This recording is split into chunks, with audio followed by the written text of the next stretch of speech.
আমরা পতঞ্জলি এদিকে এসো, তোমার এটা তোলা হয়েছে দেখো। আমি নিয়েছি দেখো, পুরো এই ফুলটা চওড়াভাবে এসছে তোমার, তখন তাকাও। দাঁড়াও দাঁড়াও দেখছি।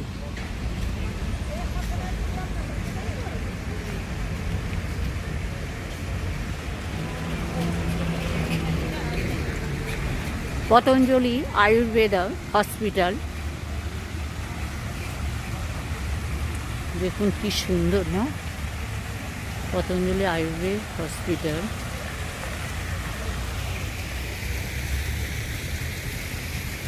Patanjali mega store.